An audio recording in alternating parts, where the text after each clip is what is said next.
We're going to move on, and we're going to move on and talk about this every child idea from a slightly different perspective. So the opportunity to talk to some people who've been crucially engaged with this is really, really important. And we've got 3 people who are going to come along and talk, have a bit of a conversation. And here comes the first one. Please give an enormous welcome to Isabel Clement.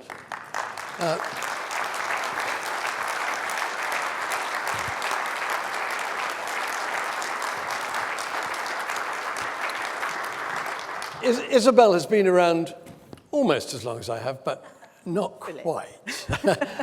She started in 2007 as director of Wheels for Wellbeing, and that's a UK-wide campaign for disability people to cycle.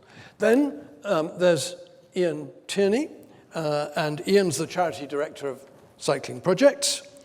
And he's been around for about 25 years, I think. He doesn't look that old. I wish I could look as young after 25 years. And another big round of applause for Emma. Emma McCloughlin. Hello. Take your seats, guys. Have a seat. Emma's, you may know, she's a specialist in SEND instruction at Go Velo. But she's also, I discovered, a British cycling BMX coach. Wow. And she is the Bikeability rising star. Brilliant. Well done. So what we thought we might do was to ask each of our distinguished panelists to say a bit for themselves, and then perhaps have a bit of a conversation and ask some questions. And if there were any time left, we might even ask you if you've got some questions. We'll see how we get on. So, Isabel, would you like to start? Sure.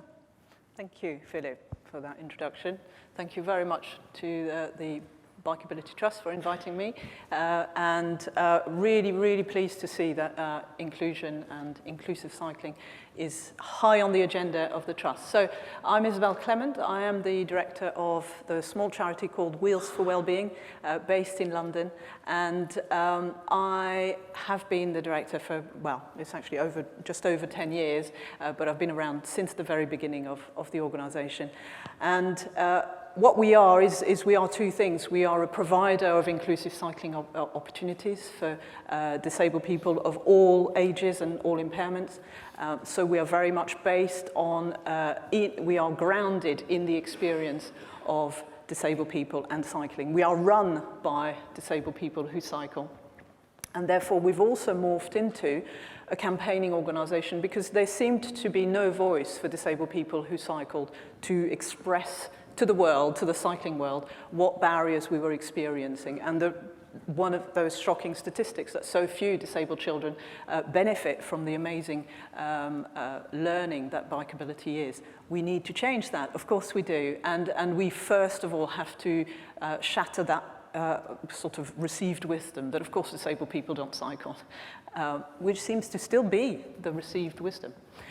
So I'm here, just a little piece of theatre, cycled onto the stage, cycled into the hotel, cycled into my hotel bedroom last night, because it is my mobility aid. So it is not just a nice thing to have. It is a mode of movement, of transport, of mobility. And that's, I guess, what I've made my last few years, the focus of my last few years, and will continue to do so. So very pleased to be here. Thank you.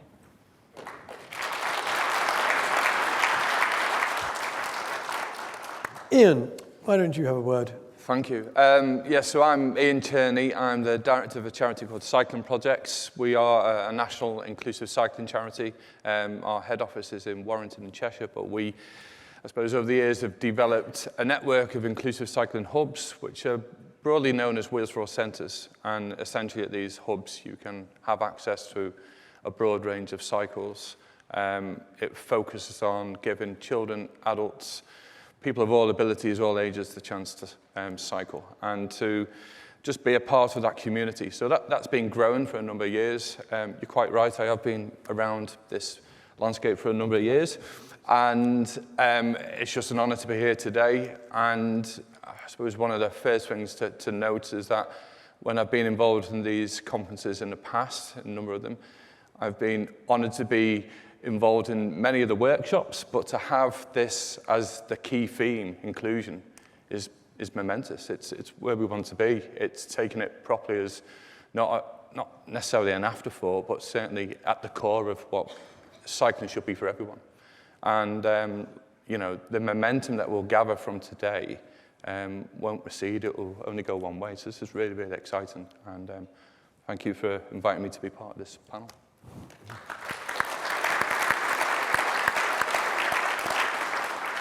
Go on then, Emma. The floor's yours. Okay, right, so I'm fresh. So I started in April.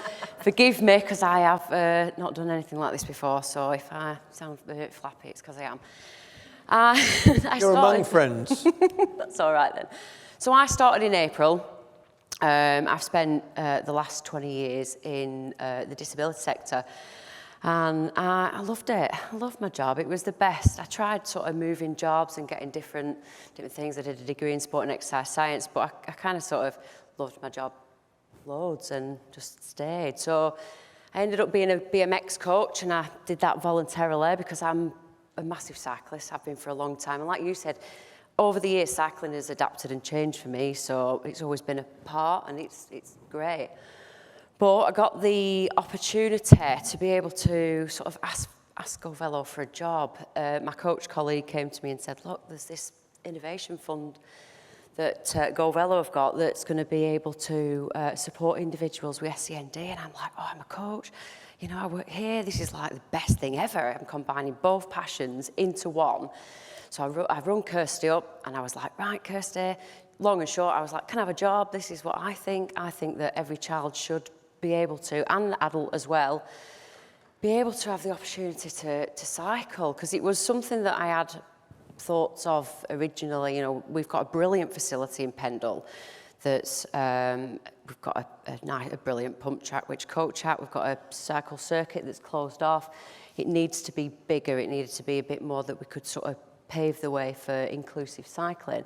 So I sort of did the spiel, because it was like, yeah, great, and it just sort of went from there. So I sort of said, right, I'll go and help the instructors that are working in a mainstream setting. I'll give them some tools for them to take with them. And can I go and tackle SEND specific schools? Because it's not a thing, they miss out. So I was like, I'm really passionate about this. We'll try and get it across the board and use the funding to sort of pave the way for inclusivity. And it was brilliant, absolutely brilliant. And the feedback that we got from the schools was awesome. And what they thought, some of the individuals and participants that came, some of the teachers were like, oh, they're not going to be able to do this and they're not going to be able to do that. And I'm like, well, just give them a chance. And then 10 minutes later, they started pedaling, and you're like, look, you know,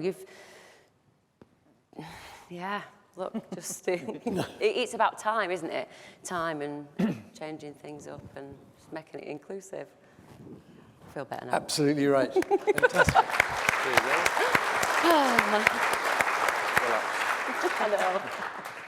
It seems to me that this is really quite difficult, and each of you have alluded to that in a way. And I thought I might ask you first, what your top tip might be for how you manage inclusive delivery when you've got a mainstream group of people. How do you make that work? How do you make that such that people who do need extra or special attention aren't somehow or other put in a spotlight? How do you do that? What's your top tip? Isabel, you start. Sure. Yeah, I mean, it absolutely has to be, doesn't it? You're in a school. Schooling is all about growing and developing and learning together. And mainstream education should, when it includes bikeability, should be approached in the same way. And I guess for me, my first top tip would always be celebrate difference. Don't go, oh my God, no. Celebrate it. encourage all in the school, the children, the teachers as well, not to see it as a problem, not to see it as something difficult, but to see it as an opportunity for all the children to learn, not just that child who might be needing a slightly different approach. I guess then my really, really important tip, and I'm sure you wouldn't know that you need to do that, and needs to be enabled by the system, is you and the school and the child need to plan. You can't just appear on Monday morning and go, oh, little Johnny is going to create a problem for me now because I don't know what to do. I don't know little Johnny and little Jill, and I'm now lost because I'm a professional. I have a product, I've brought it, but it's not going to work for little Jill or little Johnny. So planning is going to be absolutely key, and you need to be given the time, the information, and the tools to plan with that, for that situation to be a celebration and not a failure potentially, or an embarrassment for everybody, or just well, little Johnny's just been given something else to do because of course he's not going to be able to take part kind of situation. So celebrating rather than worrying, planning. In order to celebrate, you need to know what you're celebrating and you need to have been able to plan. I would always say, develop your own confidence, feel confident in that situation. And in order for you to feel confident, like with any other aspects of bikeability, you need to have had the time to grow your confidence, your knowledge and your approach. And I guess my last tip would be, think of it, and I guess it should be it's the same for every child. It is a journey. It is not just a set of outcomes and we've only got X number of days and, you know, this child will have achieved. I mean, yes, of course, that's the framework, but every child, like in any other area, learns at different paces and will have their own, will need to grow their own confidence, their ability to celebrate, etc. And we can't just think of it as a package. We need to think of it as something that we are helping somebody to start on a journey with. I'll stop here. And they're not very concrete helps, but they are important. I think that's terrifically clear, actually. And the journey point, I think, is my tree too, isn't it? Which is, yes. You've no idea where it may go, for who. Now, Emma, you've started fairly recently on this. Have you got a top tip yet? Have you? Again, it's the same. Preparation is absolutely paramount, isn't it? If you're not prepared, you're not going to be able to, like you said, you're going to be going in blind, trying to wing it when you can't wing it, can you? If you prepare prior, you know what instructors to put in there, the ones that are more confident, what time needs to be given, any needs and special requirements that need to be considered, need to be got, different types of hand cycles, bicycles, tandems. We've just used we use Charlotte's tandems for a child that conducted Bikeability, went on to progress on to level 2. Absolutely fantastic. Without that and having the information prior, you're not going to be able to plan prep.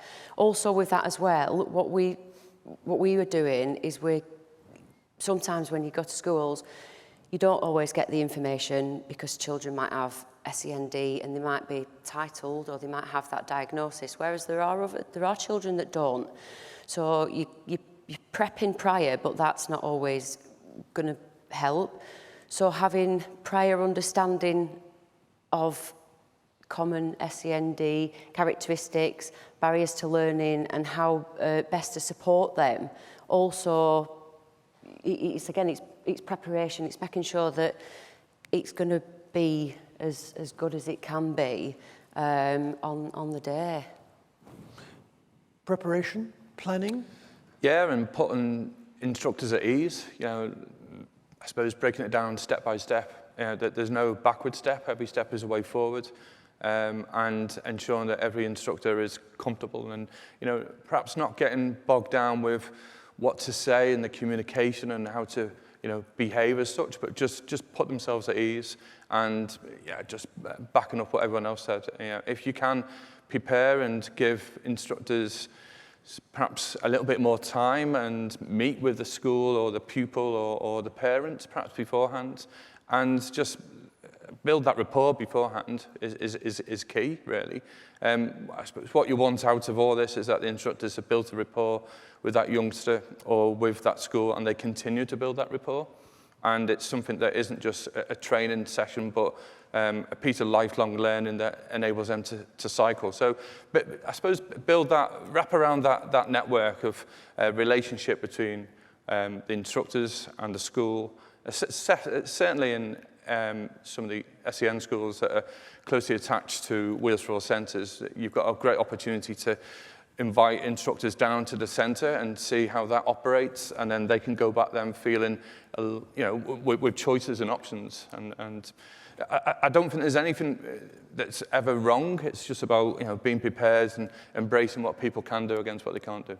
I love that idea of there's nothing that's ever wrong. It seems to me to be really, really important. In fact, Ian, you touched on something that I was going to ask as well, which is what sort of additional training or what sort of additional experience do you think instructors would benefit from if we can supply that? Are there things that we ought to be thinking about in terms of additional training, experience? You were talking about people coming down to see for themselves. What do you think about that? I mean, we know of a network of inclusive cycling hubs between us, so that's a huge network of provision already that's out there. So people don't need to start from scratch. The invitation is for people to come out and find out how they operate and meet some of the people that benefit from it.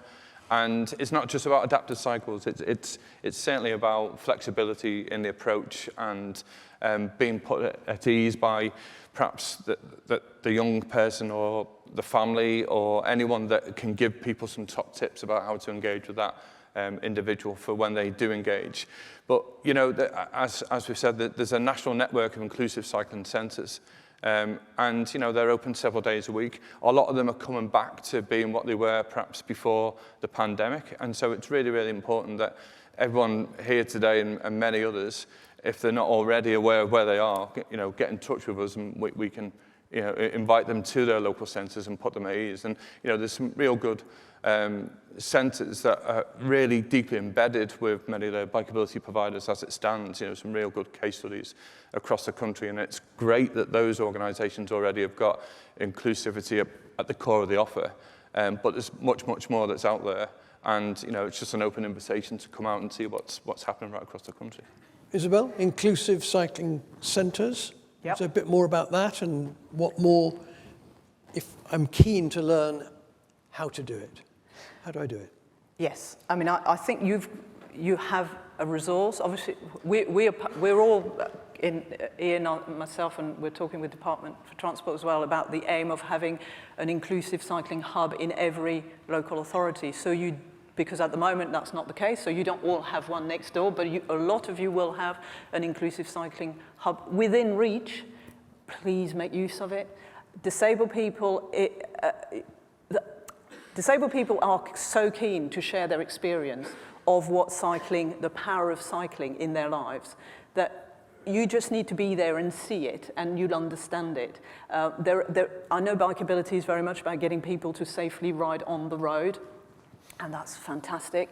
But actually what disabled people want out of cycling or get out of cycling might be to ride a journey or to travel actively, but it might just be about the fantastic well-being and emotional and physical well-being that people gain and may not be thinking yet on that journey of any actual on-road journey, but it's so valuable and it's so enabling. And I've realized how much of a leveler cycling is once you look at it in the round and you stop thinking about the bicycle. I'm sorry, there is a fantastic bicycle association, but it is not just about the bicycle. And we have to think about cycling in the round. And once we do, and we've removed that first barrier, which was to think of cycling as a thing, which it isn't, it's a much broader concept. It's the most accessible thing for people to do. And put non-disabled people around the cool cycles, bring kids and adults to places where there are cool bikes for cool people. And suddenly you've reversed it. The child who couldn't, in theory, access Bikeability and couldn't cycle is the cool kid in the school, has stopped being the weirdo, is actually the one who gets to cycle the best cycle that all the other kids want to cycle. So do come to inclusive cycling hubs, experience it for yourself, and encourage others to do so too, because they will learn so much. So yeah, use us as that kind of experiential moment for you and for the people you work with. And yeah, just build on the lived experience of disabled people. We are actually once we've realized we can cycle, we're the most passionate advocates of it, because we never knew how amazing it could be. So in the marketing of cycling, of Bikeability, of all of the stuff that we all want, use disabled people, share with them and give them a voice, as you have today. And that will open doors. And it has changed Department for Transport's view, because they've heard it and they've listened. So, you know, let's, again, use it and celebrate it, but do come down to inclusive cycling hubs. In the meantime, we'll continue fighting to give you some more of them when you haven't got one round the corner. And then you can work together, hand in hand. I think one of the things you were saying about the Bicycle Association, I happen to be the chair of the Bicycle Association, which is an industry body that represents the cycle industry. But even we, Isabel, aren't really very interested in bicycles. We're interested in bicycles as a means to an end. Yep. And I have to say, I met somebody in Copenhagen years ago who said, let's go for a bike ride. I don't think we'd gone 500 yards before we were off our bikes, meeting somebody in the street. We went on to have a coffee. I don't think we cycled a mile, maybe two, in the course of a morning. And I said to her, you know, I'm just so relieved, because I thought I was going to be out of breath and I'm embarrassed about being a bit wibbly wobbly. So what's it about? And she said, my bicycle is like my umbrella or my handbag. It's an accessory. And what it does is it gives me accelerated walking.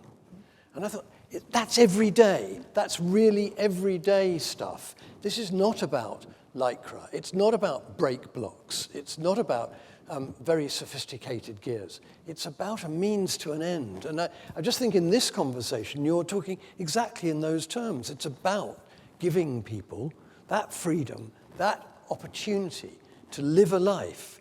And it's a means to an end.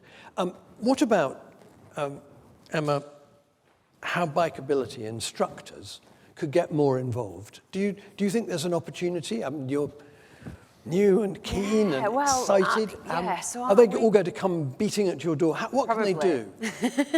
Well, to get more involved, I mean, for our instructors, I've been rolling out sort of in-house training on inclusivity, because like I said, preparation is key.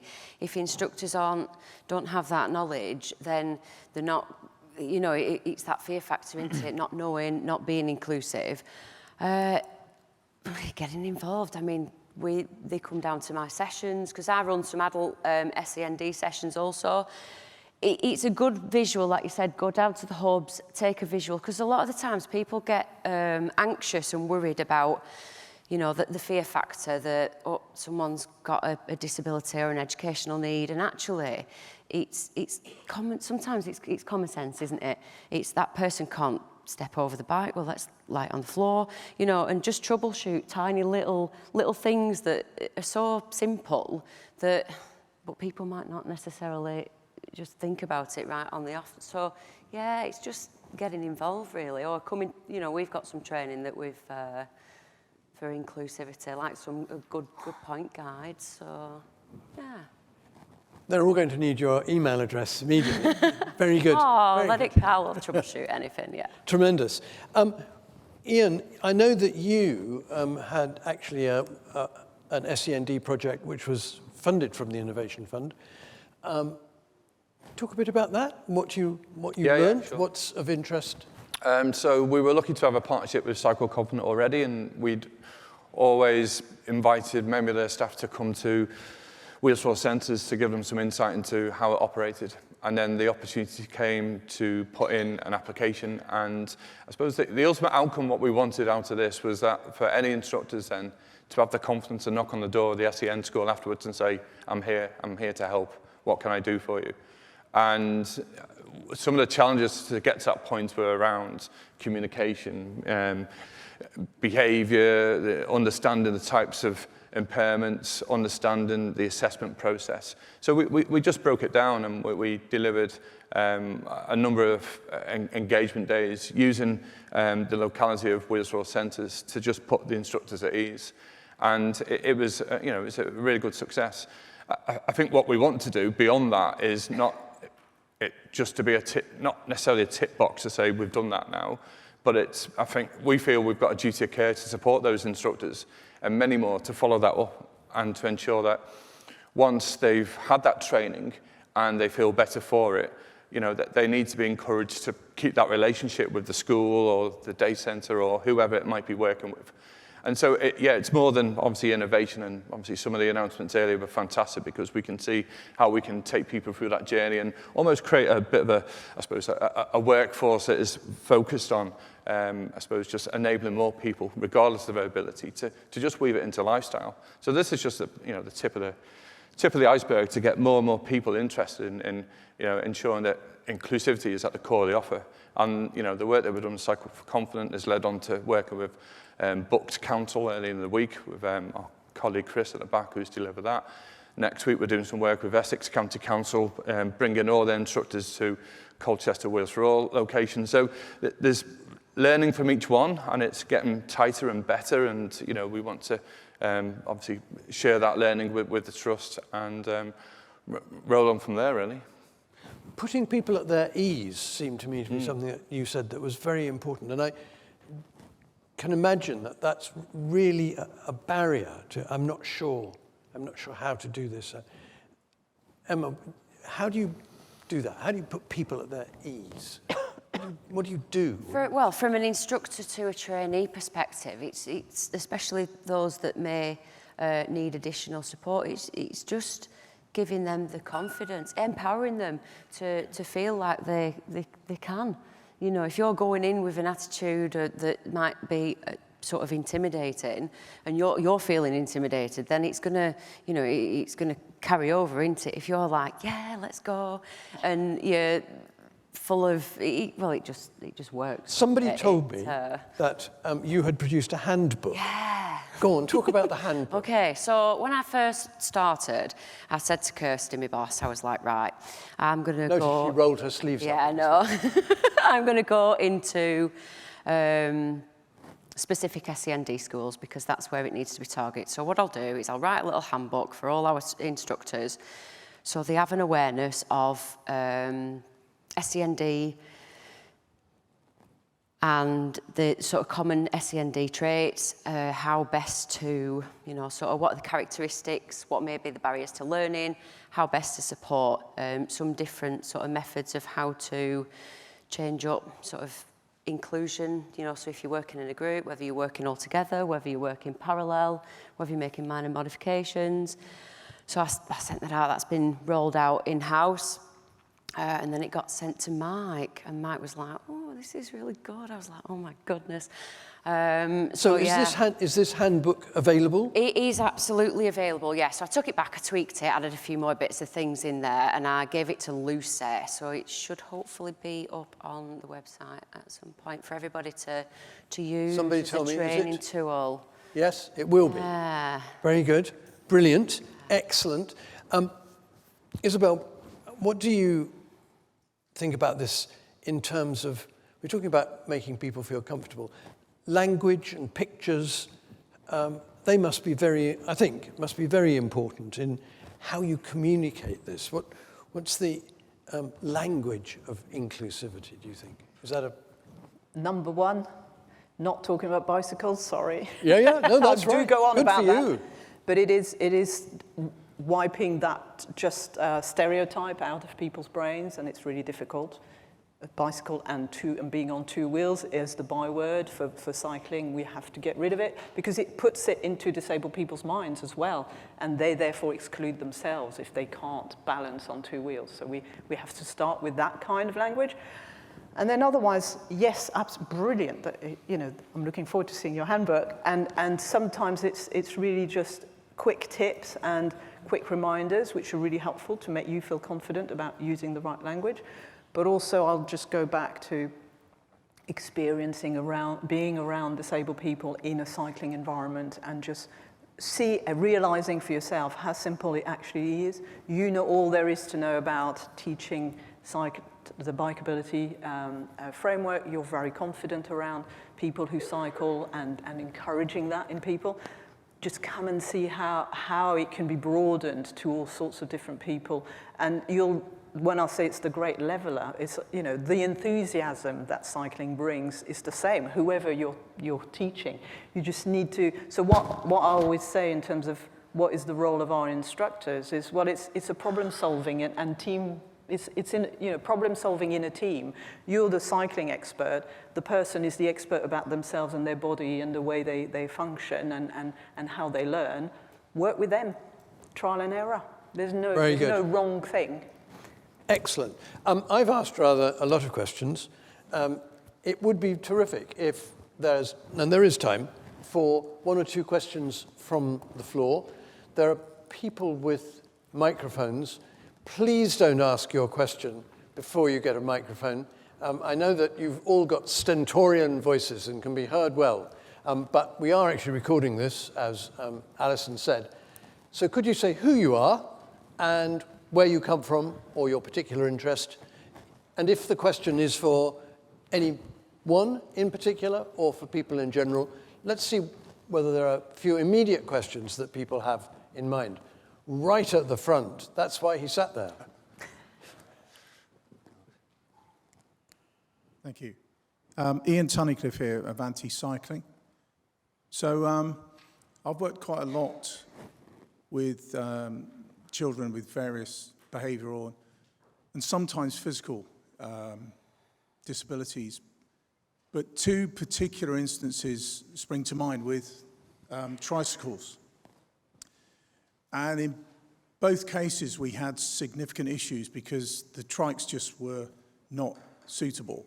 So one without a differential. So, you know, as soon as you start to turn, one of the wheels starts to slow down and then starts to want to move backwards. So the child was unable to negotiate turns. We took them out on the road. But the second instance was no rear brake at all. So I've not seen that on a trike before, but that kind of meant we couldn't even take the bike off site. So I'm just wondering, you know, you're talking about these hubs being available. Is it possible, because, you know, we'd have loved to have taken those children out. If we could have got hold of a bike, you know, we would have made accommodations. But without, you know, we don't carry trikes. We do carry some bikes. So, you know, is there an opportunity to, if we'd known in advance, where we could have hired a bike or something like that? Very good. We're not going to talk about bicycles. That's what we're definitely not going to do. Isabel, go on, have a go at that. We're talking about trikes this time. What a brilliant question. That's exactly what I mean about planning. You needed to know about those childs, but also about those cycles way before you got there.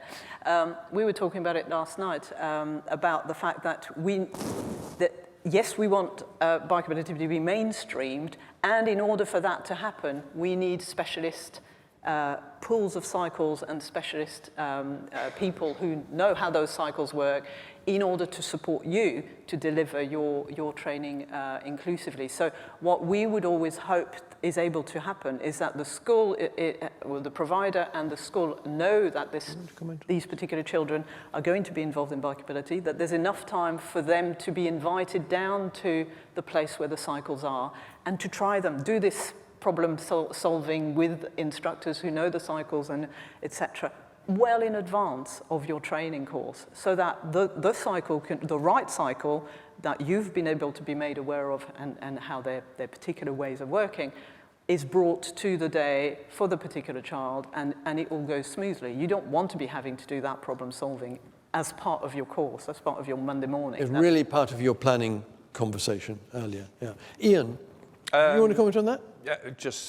Yeah, come on down to, I don't know where you're based, but okay, so there's a Wheels Floor Centre in Oxford, so I can give you the details after this, and come on down and meet the people that run that, see the cycles that are available. And I know for a fact that many Wheels Floor Centres get calls from providers, can they borrow a trike or a hand cycle or something, and that is a good way, because obviously you're told beforehand how to use it, and and do the assessment. So yeah, I suppose get down to your local Wheels Floor Centre. Sorry, if I can add, we're not at the point where this is going to be able to happen successfully at the moment every time. We need more investment, we need more development, we need the resources for the hubs to be better equipped. They've often been a scheme whereby people ride mostly around an athletic track, for which you need a particular standard of cycles, but not necessarily to the standard of roadworthiness. And not all centres have had all types of cycles either. So hence we are talking to Department of Transport, to Bikeability Trust, to etc., to get the right lobbying in place to support the specialist sector to support you better. Very good. Another question. Here you are. Hi, my name's Michael Corden. I'm from Cycle Confident. This isn't a question. This is just an example of how things can work. So in cooperation with Wheels for Wellbeing, we delivered a course at a Michael Tippett school in Lambeth. And that took maybe 6 weeks to set up. But it ended with a ride for the children from the Michael Tippett school to Herne Hill Velodrome, which was amazing, absolutely amazing. We managed to get the cooperation of the local police force to close a junction so we could ride this group of children through there. And it was an incredibly empowering experience for the children, but also for our instructors. So it was a really good example of strong planning and really strong cooperation. Very good. Excellent. Any other burning questions? One of the things that I noticed years ago, Derby was one of our cycling demonstration towns, and we had there somebody who was a special needs teacher, and he had a group of, they were all boys, they'd all been permanently or excluded for a long term, and he got a load of bikes that were unclaimed from the police station, and he got these boys to sit down on the floor and take these bikes to bits, and bought some new bits and rebuilt the bikes and resprayed the bikes and sold them for £25 each. And the boy who'd done it got £5. It was astonishing. You just could not believe how these absolutely difficult children, unbiddable, suddenly turned into people with self-esteem. They did something that was worthwhile. It was theirs. They could see it. It looked good. They sold it, and they got some money for selling it. It was just, for me, just a lovely example of people who were absolutely at the fringes of everyday education. They weren't special at all. And they were transformed by it. It really was remarkable. There's another question somewhere. I got the mic. Yes, Philip Benstead from London. I've trained some children who had used a tricycle for some time, and due to tricycle broke down, it wasn't available. And I said to the child, disabled child, either try riding a bike, no cycling today. Nothing can do about that. Literally, with another pupil, we walked beside this child. Within 6 foot, the child had got it and was able to look over her shoulder. The question is there a degree of too low expectations on some disabled children who could ride a bicycle, but they think, oh, I can't do it because it's too dangerous, whatever? Right, very good. Emma, go on. Oh, yeah, right. So I go in with, and I turn the bikes into balance bikes. If there is a need for an adapted cycle, there's a need for an adapted cycle. But when I were doing my training through the Innovation Project, when I'm going into the schools, I'd go in prior and I'd meet them.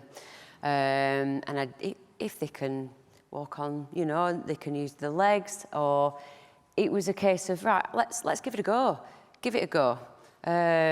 Because it is surprising. Not only are they using so they're on a bike where they might have thought that they're never going to be able to ride a cycle. The peers are, you know, people that they see, maybe family members are cycling, and yeah, so I sort of take the pedals off and see what happens, and then assess it from there. And then, if there is a need, maybe look further. But you've got to understand as well that people need time. Like you said, they've got it in 5 minutes. Some people might need a lot more time. Cerebral palsy, there's motor coordination issues, but it's not to say that somebody with cerebral palsy can't cycle. It's just giving them an opportunity to be able to not just go, there you go, there's the trike. So I would always try first. You know, it's trial by error, isn't it? So give it a go. Make sure the risk is, you know, minimise the risk prior, but yeah, try it. Just try it. You don't know if you don't. Isabel, try. just try it. Kinda. Yes, but is my answer. Yes, but I don't think being on a trike is any lesser than being on a bike. So I think that's got to be the first thing. Yeah. So absolutely. The world is a lot easier if you're on 2 than on 3 wheels. Let me tell you that. It's not very comfortable because there's camber everywhere. There's all sorts of things which mean that actually, yes, if you're able to ride a bicycle, it's probably going to be a lot easier for you. It's going to be a lot cheaper. So let's not just give a different cycle just because the person looked like they might need so yes, there's trial and error, planning, etc. But please, let's not think that non-standard cycles are lesser. There needs to be equality and parity of esteem, whatever you're going to ride. But it's about finding the right cycle for the job. It's the right tool for the right job. And it may be that, for me, the most important thing that we all have to do is enable the youngsters to experience the fun and the thrill of cycling. So it may well start at the beginning on something which is non-standard, which is take away the worry of balancing. Why is balancing such a... I mean, of course, eventually, if you can, balancing on 2 wheels, fantastic. But if you're going to struggle getting the balancing thing, you're going to stay in your experience with the struggle and the failure and the fear and all of that stuff and the shame or whatever. Let's get them moving and enjoying it. If it is a trike, it is a trike. And it might take 5 sessions on a trike. And maybe eventually people will move on to a bicycle if that's the right tool for the job then. And you've had the time or the right moment to just catch it and say, let's try it. But it's no worse or better. It's just, are we going to get the right tool for the right job at the right time? And I think that brings you all the way back, doesn't it, to your point about the bicycle as a means to an end. And actually, even the cycle industry is keen to never mention the word cycling again. What we want to talk about to people is what sort of place do you want to live in? What sort of place do you want it to be? And suddenly, all of those people who have a sort of bloody cyclist attitude disappear because they all want the same thing. They actually want nice places to live, where there are some trees, where there isn't too much traffic, where cars aren't parked so that you can't walk down the pavement. Everybody wants that. And so suddenly you've got people saying, yeah, that's what we ought to do. That's what we ought to do. Not about the bicycle, not about being a cyclist, a middle-aged man in Lycra, if only. It's not about that at all. It's about who we are and how we live. And your points, I thought, was so well made about fear and apprehension and failure and looking stupid and all of those things that we don't really want to admit to or talk about. Turn them into the cool kid. Turn them into Don't make them go through the pain of failure. Well, there we are. Turn them into cool kids. These are our panelists. I'm sure you can get their details. They've got lots and lots of experience. There's a workshop this afternoon that some of you will have signed up to as well on this topic. I'm going to, oh, well, go on then. There's one more somewhere way over there. Press the button. It had better be a good question, by the way. Oh, morning, David Shannon. So no pressure from Islington Council, no pressure. Isabel, I think it was from you in a Wheels for Wellbeing presentation that I found out that 25% of people who are disabled and cycle use a regular two-wheeler. So you started talking about the journey of finding out what kind of adaptive bike that you might need. And I was just wondering, because they are reasonably expensive, because I know, because I've taken part in the purchase of pools of a range of adaptive cycles to create hubs. What schemes are there available for accessible purchase of these amazing tools that are needed to be on that journey? Anybody? Ian, Ian, you start. Well, the short answer is there isn't the right scheme at this moment, but that there are lots of small funded, time-restricted schemes which are great, which are loaning out trikes, recumbent, hand cycles. And they've come out of gear change, which is fantastic, but it's not the long-term answer. If anything, it's only setting ourselves up for more of an issue about what happens at the end of these long-term loans or opportunities to get these cycles out to people. So the movement is there. I mean, one of the points I was just going to mention was that when we were going through the pandemic and we all had to stop, and we all had cycles in storage, you know, we are obviously, like everyone here, we're all in a bit of a daze. What do we do next? But in no time at all, talking to Isabel and many of our Wheels for All colleagues, you know, they got those bikes out to people. And when you were getting the CEOs of MenCaps or parents phoning up in tears saying, what can you do for my son who's missing out on his cycle session? It really gives you that, I mean, picking up on the low expectation, it's the high expectation of what that means to that child each day, each week. And so there is this real need. We've got a pressing need to support people out there once they've had, once they've whetted the appetite of being active, you know, and bikes aren't cheap, and centres are quite good, but obviously the bikes belong in those centres. So, you know, the campaign is always going to be on about how can we have more access about these cycles for everyone at any one time. There are some good manufacturers that work with us around design, but ultimately they are businesses, they want sales. So there's got to be some kind of way that we can almost get, you know, a standard fleet of cycles out. And when I say standard fleet, what we would work with really, that what we recognise are good.